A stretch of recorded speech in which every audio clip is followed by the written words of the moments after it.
Hello everyone, and thank you for watching my channel. If you like what I'm doing here, please consider subscribing, liking, and commenting. It would really help the channel out quite a bit. Thank you very much.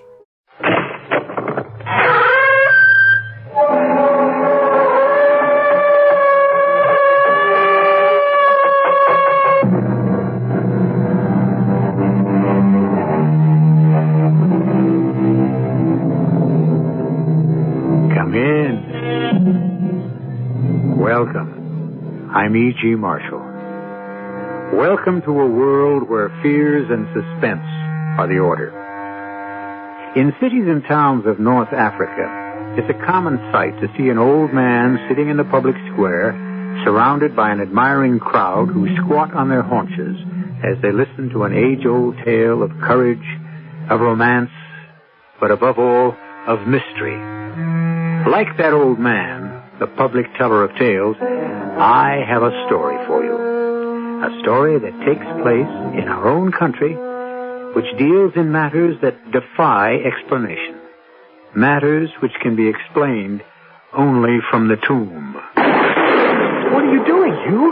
What are you shooting at? Don't ask questions. Just fire while I reload. Fire? At what? Straight ahead of you, where the grave is moving. Hugh, what are we doing? What is it?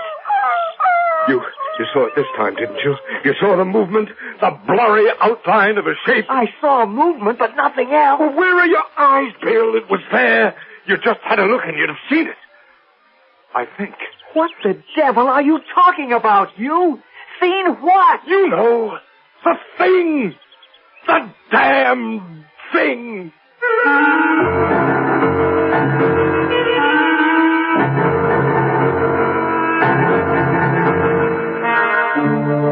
Our mystery drama, The Damned Thing, was inspired by the celebrated American writer Ambrose Bierce.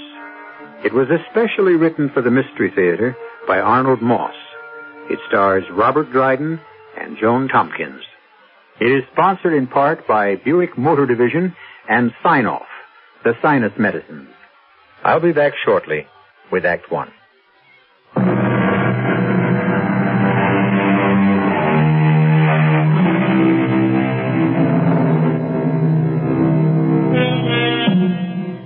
By the light of a kerosene lamp placed at one end of a rough wooden table, a tall, gaunt man is reading something written in a book.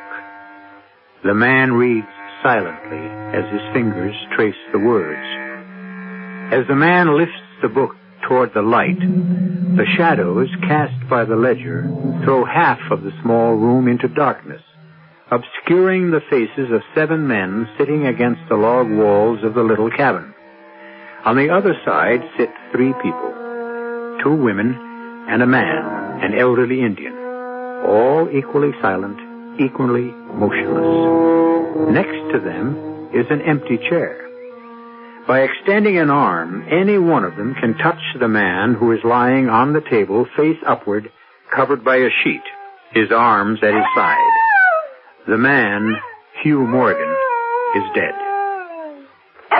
The man with the book is the district coroner. They all seem to be waiting for someone to occupy the empty chair. Finally, the tall man closes the book. There are 3 things to determine at this inquest. The identity of the deceased, the time of death, and finally the mode of the departure, the manner in which his life came to an end. There's no question of identity. These have been positively confirmed as the remains of Hugh Morgan, famous scientific book writer and, until 3 years ago, well-known professor at the State University. Upon resigning from the university, he came up here to our mountains with Mrs. Morgan to get away from city life, to get what he called closer to nature. He built this cabin pretty much with his own hands. Is that a fair statement, Ms. Morgan? That's correct, Mr. Bentley. The time of death has been determined by medical examination as between 36 and 48 hours ago. We are now waiting for Mr. William Harker, the young newspaper fellow from San Francisco. former student of Professor Morgan. His testimony, we are led to believe, may be of the greatest importance in this determination. And until such time as he arrives, we shall proceed with the investigation. I first call on the wife, the widow of the demised. Miss Morgan, if you please. Yes? Would you kindly repeat to these gentlemen what you've already told me about how your late husband met his death? My husband loved these mountains, second only to his work, his writing. He loved nothing more dearly than walking, hunting, fishing, in all seasons, all kinds of weather. No, of course. Tell us, please, about the visits of young Mr. Harker. Well, as you've already stated, Mr. Harker is a newspaper man, a former student, a protege of Professor Morgan's. He had visited with us for a few days 5 or 6 weeks ago. You do not like Mr. Harker, do you, Miss Morgan? No, I do not. I have my reasons.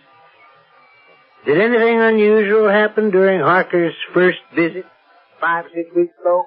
Nothing. Except for the dog. The dog? The hunting dog, Sandy. Professor Morgan and Harker went hunting. Sandy was horribly mutilated by some other animal, and he died. I've never seen Harker so upset after all those things happened. And Miss Harker's second visit? 3 days ago.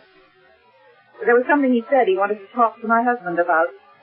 Something that had happened on that first visit. It had to do with money. I was in the kitchen, and I distinctly remember hearing my husband say... But, Bill, a debt is a debt. And $5,000 is a lot of money. I know that, Hugh. And if I can nail this story down, write it so it makes sense, so people will believe it, I'll get that $5,000 as a bonus. And I'll return it to you. Well, I hope so, Bill. It's been almost 4 years, and we need the money. Trust me. Just help me get this story. I don't know what you expect me to do. All we have to do is go back to where Sandy got hurt. It's one thing for a dog. Now, suppose, just suppose... Stop worrying. What makes you think you can write it so that the paper will take it? With your help, I can do it. Get your gun. I've got it. Is it loaded? Of course. All right, let's go. And the two of them left the cabin, both with loaded guns. What time of the day was it, Miss Morgan? It wasn't day. It was night. Night before last. Clear, bitterly cold. It was a sharp night. I remember looking out the window after them. They had been gone no more than 5 minutes when I heard the strangest sound. It's hard to describe to you. And then almost immediately there was a scream. And then 2 shots, one right after the other. And then, Miss Morgan? A few minutes later, young Harker burst into the cabin looking as if he'd seen a ghost. He could hardly speak. When he was able to catch his breath, he said, Mrs. Morgan, he was dead. Killed. Who killed him, Mr. Harker? I don't know. I was right there.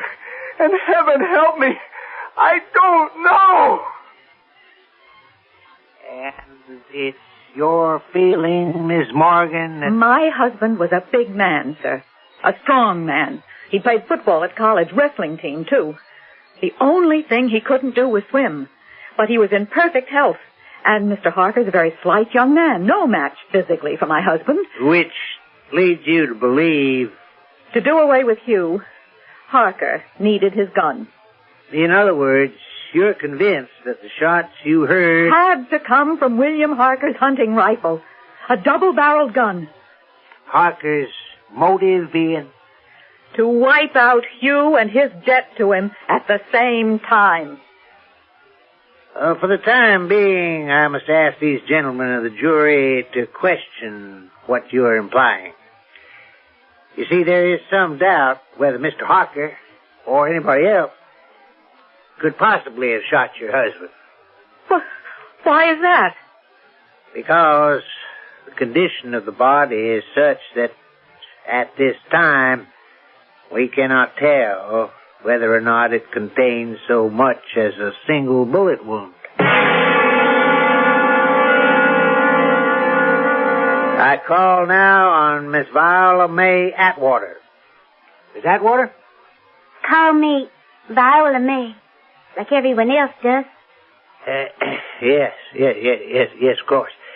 Now, it's been previously established, Miss Viola May, that you work here in the Morgan household? Worked. And your duties were? Keeping the place clean, doing some of the cooking, especially when Mrs. Morgan wasn't feeling just right. Oh, driving to town in the wagon for supplies and... Mm-hmm. Professor Morgan was in love with you, wasn't he? Well, wouldn't exactly call it love, but we did get along quite well. I'd like for you to tell us all how well. I'm going to have Hugh's child. That's how well. Thank you, Viola May. Now, you do understand why we're all here, don't you? Well, I think so. This is not a trial. No one is being accused of anything. Yet. We're just trying to find out the truth. We just want to know what happened night before last. I can tell you. Please do. Well, you know how it was between the professor and me. And for the longest time, he'd been telling me he was going to get rid of Mrs. Morgan some way. But now, she ain't such a fool. She didn't know what was going on. Well, night before last, I was in the kitchen doing the supper dishes. I couldn't help hearing every word they said. How much longer do you think I'm going to put up with this? No one's asking you to put up with anything. A man your age, a man of your reputation, having a sordid affair with a stupid, ignorant girl. Where's your pride? That stupid, ignorant girl is something you never had. That is pretty obvious, dear. I'm talking about things like compassion. In her own simple way, she has a warmth and a tenderness that you've never shown in all the years of our marriage. She understands you, doesn't she? You poor misunderstood... And there's something else, since you've started. Viola May is going to have my child. I know. I want that child to have my name. I want a divorce. Simple as that. Simple as that. Before I'd let you throw yourself away on a girl like that, and before I'd let you toss me aside like some old worn-out shoe, I'd kill you first. I'm sure you would. Don't push me to where I'd have to prove it. Excuse me, ma'am. The dishes are done. Kitchen's in order. Is there anything else you'd like me to do before I turn in for the night? That'll be all. Thank you. Well, then I'll just say good night. Hugh, I'm going for a walk around the lake. I'll go with you. If you like. After we get back, you can pay a visit to your little friend.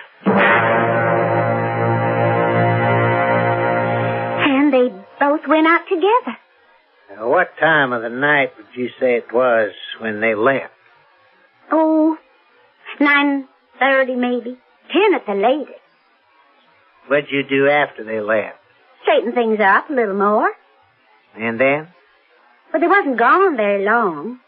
Maybe 5 minutes. Not more.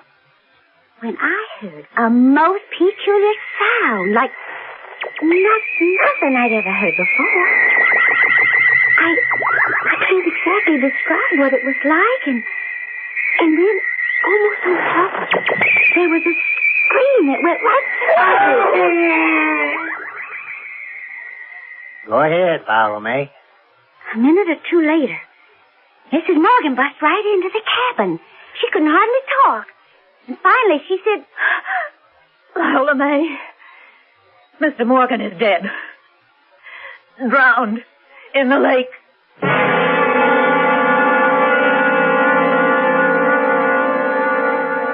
Mrs. Morgan told you herself that Professor Morgan couldn't swim. Now, I think you gentlemen can see for yourselves what happened. The first chance she got, she pushed him into the lake, at the part where it's real deep. Now, he struggled for a piece, and in the darkness of the night, finally give up and drowned. I see. As I've explained before, Viola May, this inquest has been called because there's reason to believe that Hugh Morgan met his end through some kind of foul play. Like I said. Not quite like you said. Chances of Professor Morgan's death coming about as a result of drowning are very slim. Medical examination of the body thus far shows that the lungs seem to be perfectly normal. No water in them. Not a drop.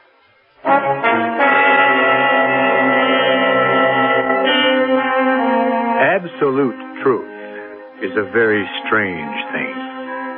What seems real to one person is very often a lie to another. The fact, as one person sees it, becomes a fiction in the eye of his neighbor. What then is real? And at what point does imagination, for example, color reality? I'll return shortly with Act 2.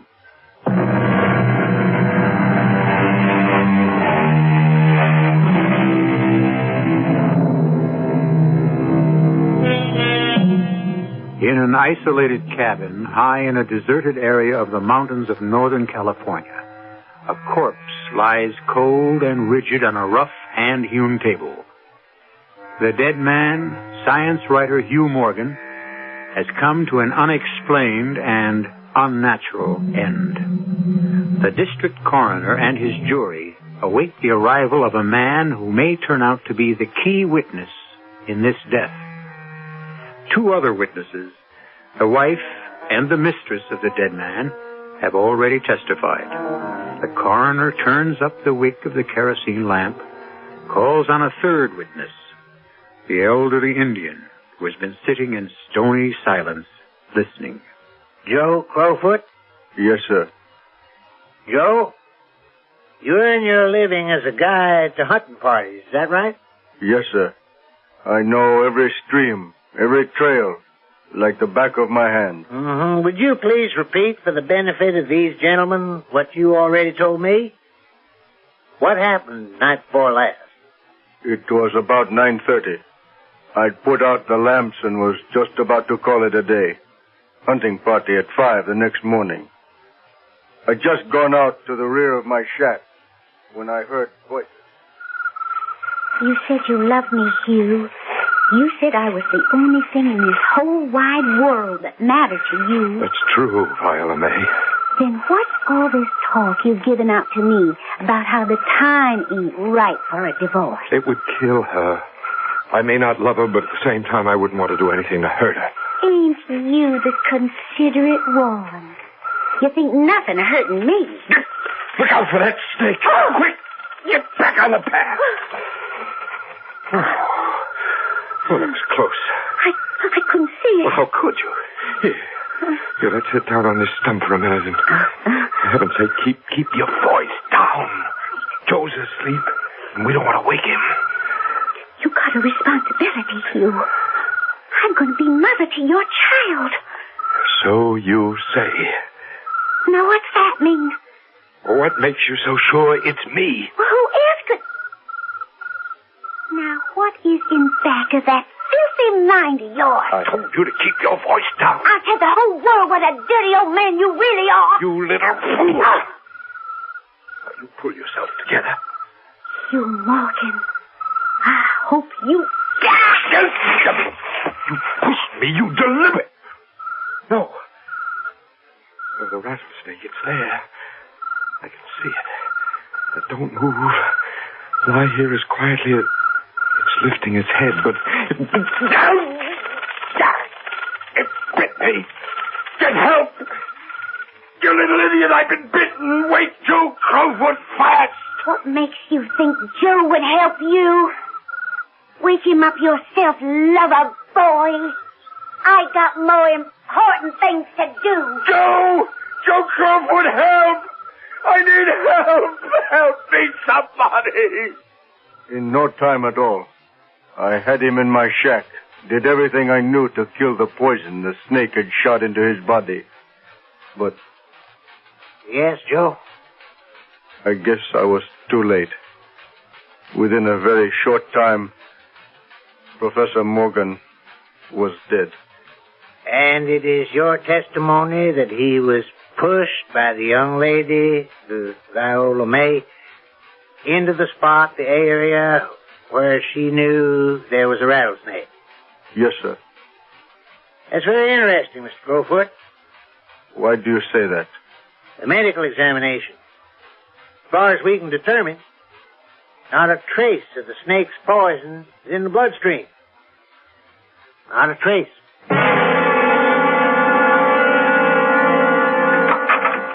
Mr. Bentley, I got here as fast as I could.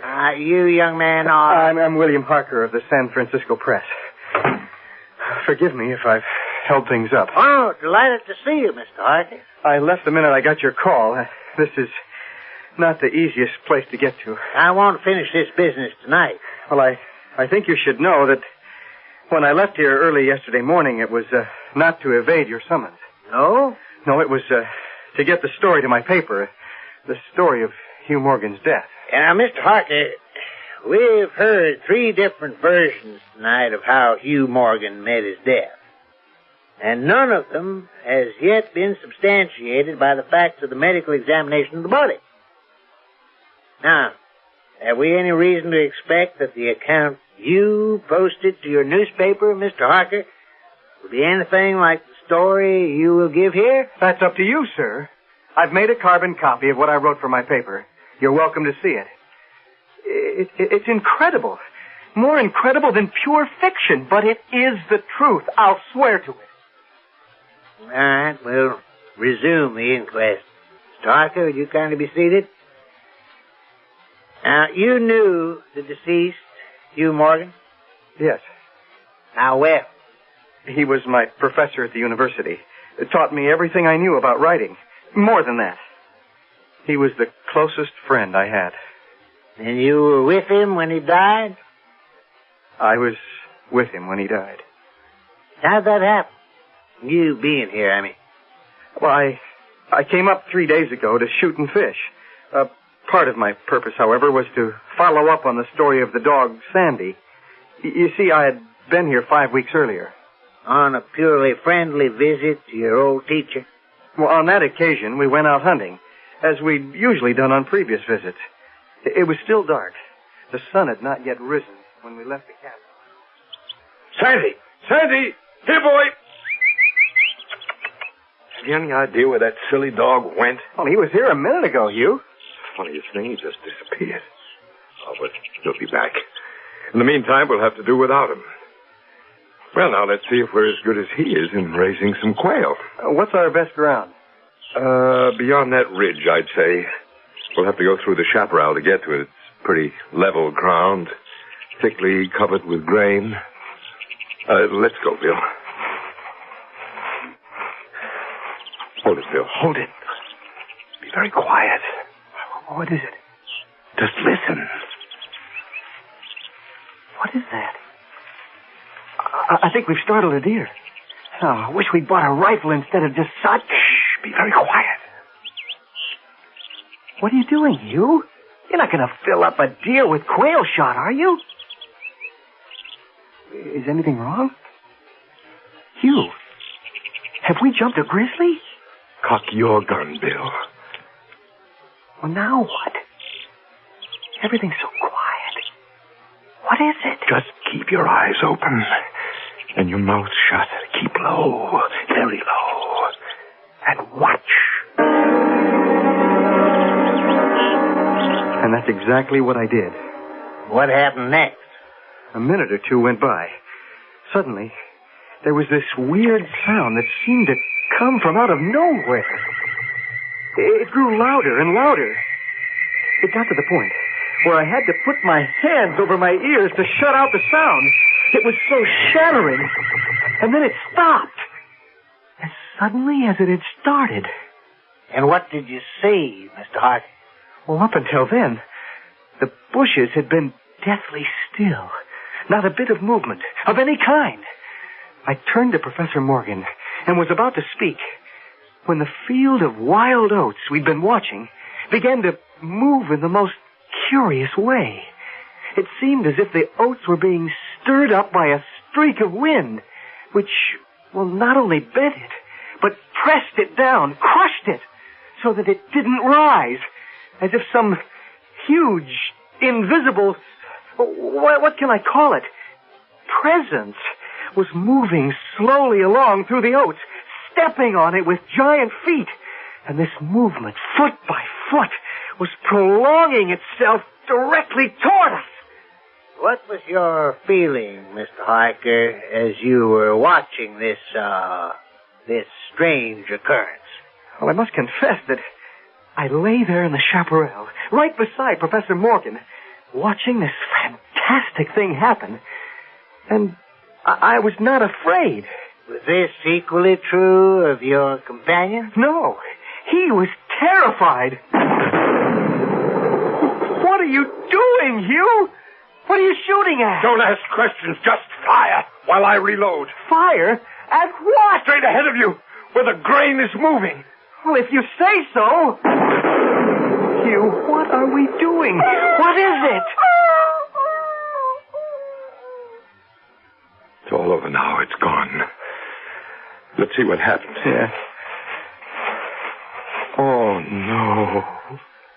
That poor Sandy. Just look at him. Ripped to pieces. As if he'd run into the blades of a threshing machine. But what did it? I didn't see anything. Well, you saw the movement, didn't you? And a sort of blurry outline of a shape? I saw the movement. Nothing else. Well, where are your eyes, Bill? It was there to see. You just had to look and you'd have seen it. I think. What the devil are you talking about, Hugh? Seen what? The thing! The damned thing! Oh, what? That's what I call it. The damned thing. First, it did away with my chickens, and then the pigs and the cattle. And now poor Sandy, slashed to pieces. And that's not the end. Only the good Lord knows what the damn thing will destroy next. Or who.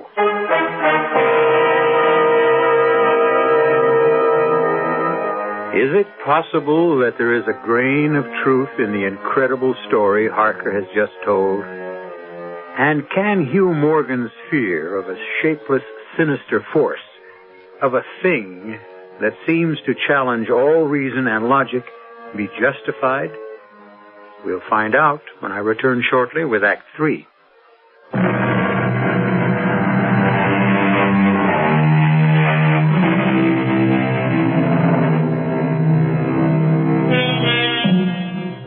From the blank darkness outside the cabin come the familiar noises of night in the wilderness, the long, nameless note of a distant coyote, and all that mysterious chorus of small sounds that seem always to have been but half heard when they suddenly cease. But none of the company present seems to be aware of anything other than the corpse on the table before them.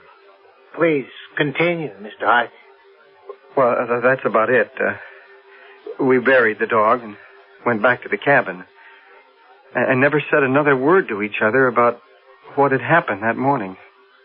You stayed on for a while? No, sir. I returned to San Francisco the next day. And then 5 or 6 weeks later, 3 days ago, you came back again. Why? To fill in some of the blanks. There were too many unexplained things. Tell us what happened night before last. I think Hugh had a pretty good idea of why I had come back so soon after the episode with the dog. It was he himself who suggested that we go out to hunt whatever might be around. I think our best chances are this way, over this ridge. But Hugh, isn't that the same ridge where Sandy... Of course it is, of course. Now just see that your gun is loaded. It's loaded. Good. Keep your eyes and ears open. We've got a full moon and visibility is real good. Now, if anything... Be very quiet, Bill. Do you hear anything? No. Nothing. But just be careful. Be very careful. It comes up on you out of nowhere. It gives you no warning. Right. Let it have it, Bill, both barrels. And here's mine. I missed it, Bill. I missed it. Run! Run for your life! You, I don't see anything. What's happened? I was thrown violently to the ground by the impact of something unseen in the haze. Something soft and heavy hurled itself against me with great force. Before I could get back to my feet, I heard Morgan crying out in mortal agony. Mingling with his cries were hoarse, savage sounds, like from the throats of mad dogs fighting each other to the death, snarling and growling. This time I was terrified. I struggled to my feet. I looked for Professor Morgan, and may heaven in mercy spare me from another sight like that. Now, easy, Mr. Harker. Not 20 yards away, my friend was down on one knee, his head thrown back at a terrifying angle. His hat was gone. His long hair was in disorder. His whole body was convulsed with violent movements from one side to the other, backward and forward. His right arm... Yes? It was lifted, and it didn't seem to have a hand. At least I could see none. The other arm was completely invisible. Morgan seemed like a wrestler of some kind, determined and yet overcome, beaten by a force of superior weight, greater strength. And all this time, all you saw was Morgan? Yeah. Nothing else? Nobody else? No, just him. And then, not always distinctly. And throughout the whole thing, such sounds of rage and fury as I have never heard in my life, from man or beast. Now, what, if anything, did you do to help your friend? Well, I ran toward him. I had a funny kind of feeling that he was suffering from a fit or from some kind of convulsion. I looked up, and by the light of the moon, I could see, as I had weeks before, the same mysterious movement of the wild oats, retreating, rolling itself back from the place where Hugh lay, toward the edge of the woods. When I got there, I looked down at my friend. He was lying on his back, absolutely still and quiet. He was dead.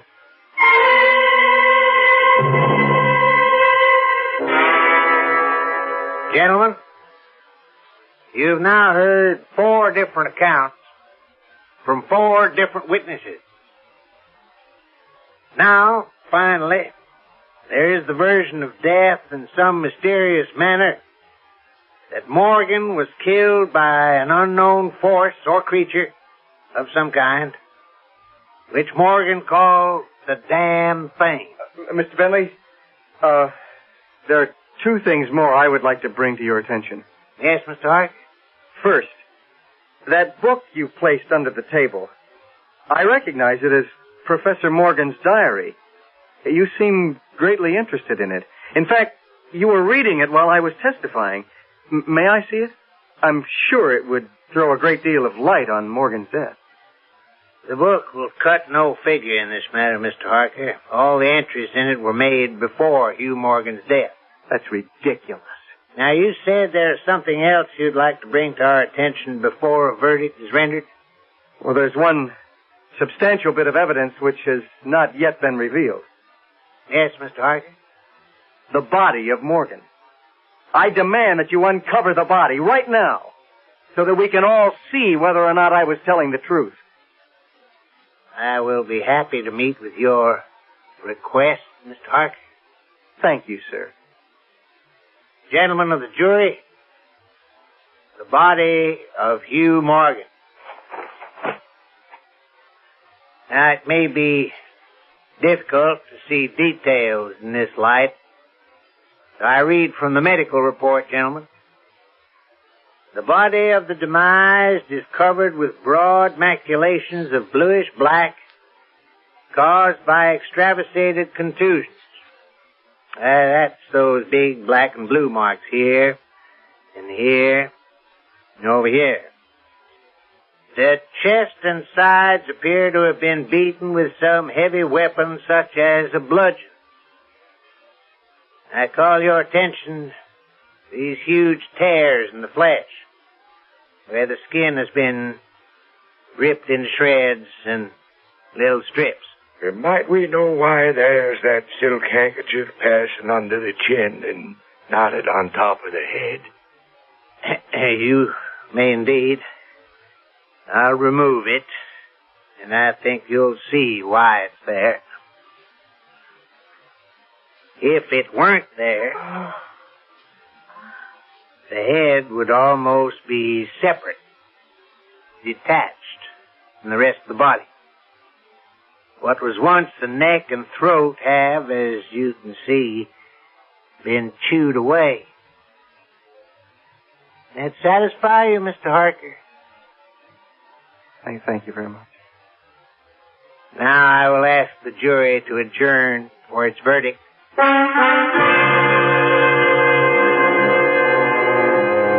We, the jury, do find that the remains of Professor Morgan come to their death at the hands of a mountain lion. You can't mean that! Just the same, there is some of us thinks that the remains was subject to a simple case of fits.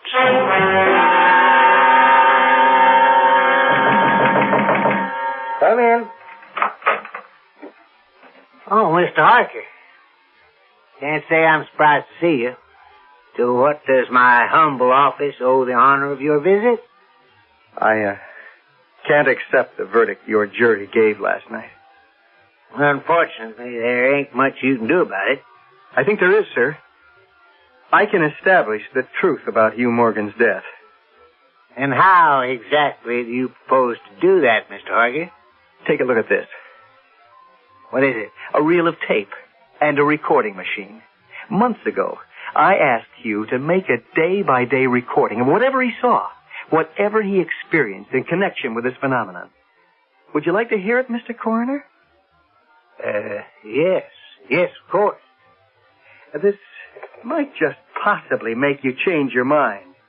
Listen carefully. And Sandy kept running in a kind of half circle, keeping his head turned always toward the center. You recognize that as Professor Morgan's voice? Yes, He kept I do. barking furiously. At last he ran away into the brush as fast as he could go. At first I thought maybe he'd gone mad. And then the thought occurred to me, can a dog see with his nose? Can a dog think with his nose? Do odors impress on the brain the image of the thing that gave off the odor? The next entry is a few weeks later. May 27th. It's been here again. I find evidence of its presence every day. In the morning, fresh giant footprints were there as before. I find it impossible to sleep. This is terrible and terrifying. If this is real, I shall go mad. And if it isn't real, then I'm mad already. It's like I said. June 3rd. I will not leave. I will not let it drive me away. This is my house, my land. June 5th. I can't stand it any longer. I've invited Harker to spend a couple of days here with me. He has a level head. I can tell from the way he acts whether or not he thinks I'm insane. Turn it off. I've heard all I intend to hear. Not yet, sir. We're coming to the most important part of the whole thing. Just listen. June 10th. I have it. I'm sure I have it. I have the solution to this mystery. It came to me last night suddenly. And how simple it is, how terribly simple. There are sounds we cannot hear. At either end of the scale there are notes that imperfect instrument the human ear cannot grasp. They're either too high in pitch or too low. Like those whistles that they make for dogs. The dogs can hear it. but the tones are too high for the human ear. Mr. Harker. Listen, please. As it is with sounds, so it must be, so it is with colors. Things that are visible to the eye, things that are not visible, are all of them ruled by the same phenomena that govern sounds. At one end of the solar spectrum, there are infrared waves and ultraviolet waves at the other. None of them are visible to the human eye. The eye can only see a few octaves of this huge band of colors, the band between the infrared and the ultraviolet. Now I know that I am not mad. There are colors that we cannot see. And heaven help me, the damned thing is of such a color. Well? Yes? That's what killed Morgan. I was there. I saw it happen. Mr. Harker, you play this tape for anybody, they'll swear that Professor Morgan was as crazy as a loon. I don't think you'd want that, would you? What are you going to do? Now, please have that real tape. Now, I love the truth as well as the next fella. The world needs the truth. But there are times when the world has an even greater need for what is not true. For the untruth that may offer something like consolation, compassion, or hope. And so, Mr. Harker, with your permission, I think destroying this tape is the best thing we could possibly do.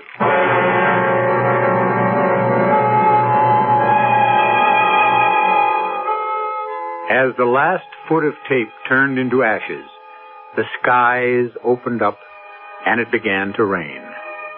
And the mutilated body of Hugh Morgan rested quietly where it was. They say, blessed is the bride the sun shines on, blessed is the corpse the rain falls on. Who knows? I'll be back in a moment.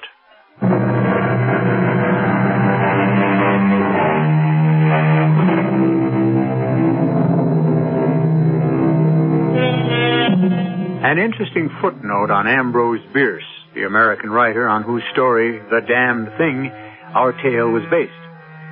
In 1913, he left his work, disappeared into Mexico, and every trace of him was lost forever. Never heard from again. Is it just possible that he, like Hugh Morgan, met his end at the hands of some damned thing? Who knows? Our cast included Arnold Moss, Robert Dryden, Joan Tompkins, Evie Juster, and Bob Caliban. The entire production was under the direction of Hyman Brown.